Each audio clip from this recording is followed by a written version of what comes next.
Bonjour et bienvenue sur Maroc 24. Pour ne rien manquer de nos prochaines vidéos, faites en sorte de vous abonner et d'activer la fonction de notification. Aujourd'hui, mercredi 20 décembre 2023, nous abordons les débuts de la 6e édition du Forum de coopération Russie-Monde arabe, lancé ce mercredi 20 décembre à Marrakech. Marquant l'événement, la présence notable du ministre russe des Affaires étrangères, Sergueï Lavrov, se conjugue avec le boycott notable de l'Algérie, pourtant allié et client arabe majeur de Moscou. Restez avec nous pour plus de détails dans cette analyse du journaliste Tariq Khattab, tirée du site d'information Le 360.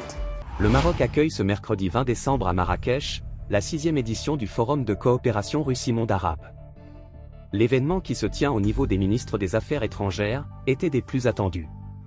Si sa dernière session s'était tenue à Moscou en avril 2019, l'occasion de désigner le Maroc pour accueillir la 6e édition, ce forum a été reporté à plusieurs reprises au cours des années précédentes, notamment en raison des risques épidémiologiques liés à la Covid-19.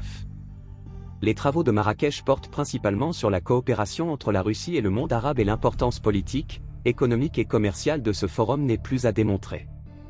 Ceci, d'autant plus que les pays arabes ont marqué une grande neutralité dans le conflit armé opposant la Russie à l'Ukraine, soutenu par l'Occident.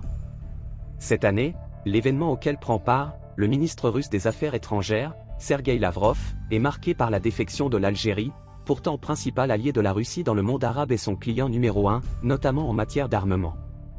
Le ministre des Affaires étrangères algérien, Ahmed Attaf, a très certainement reçu ordre de la junte algérienne de ne pas faire le déplacement à Marrakech.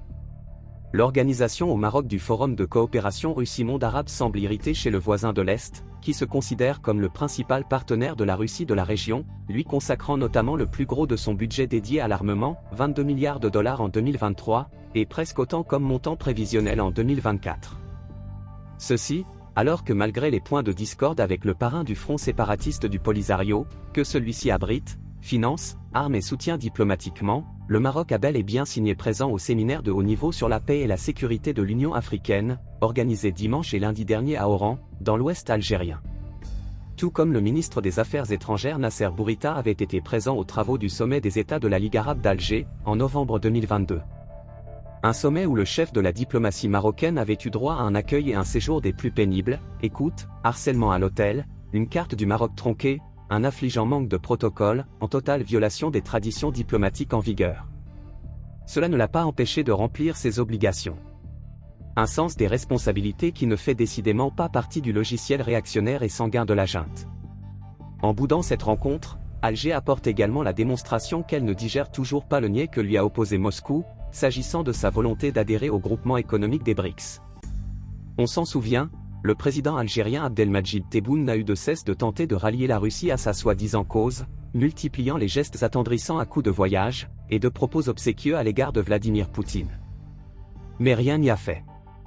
Le 24 août dernier à Johannesburg, le président sud-africain, cet autre allié de l'Algérie, a annoncé que les 5 chefs d'État des BRICS ont accepté un vaste élargissement du groupe, qui passe d'un seul coup du simple au double.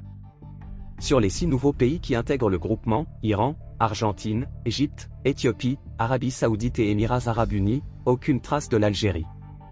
Il s'agissait là du plus retentissant échec de la diplomatie algérienne, et d'une gifle pour le président Abdelmadjid Tebboune en personne, lui qui a fait de l'entrée de l'Algérie aux BRICS le chantier du siècle.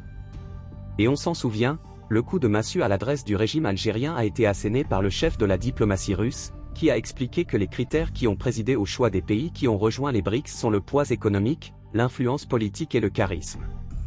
Tout le monde sait que chacun de ces 3 critères fait défaut à l'Algérie. Mais l'image renvoyée par ce miroir de vérité, dressé par Sergueï Lavrov, a été particulièrement humiliante pour le régime d'Alger. Avec la politique de la chaise vide, l'Algérie semble ainsi vouloir boycotter un pays avec qui elle a rompu les relations diplomatiques, mais en temps elle manifeste un geste d'humeur à l'adresse de la Russie. Une question se pose toutefois, est-ce que le régime algérien est capable de manifester un geste d'exaspération à l'Afrique du Sud, l'autre membre du BRICS, qui a défendu ardemment l'adhésion de l'Arabie Saoudite? La réponse coule comme l'eau de roche, la junte algérienne avalera toutes les couleuvres sud-africaines en gardant le sourire, sinon elle risque de perdre le seul pays qui porte sa voix pour contrer l'intégrité territoriale du Royaume du Maroc. Pour rester informé, je vous invite à regarder les vidéos Maroc 24 qui s'affichent sur votre écran.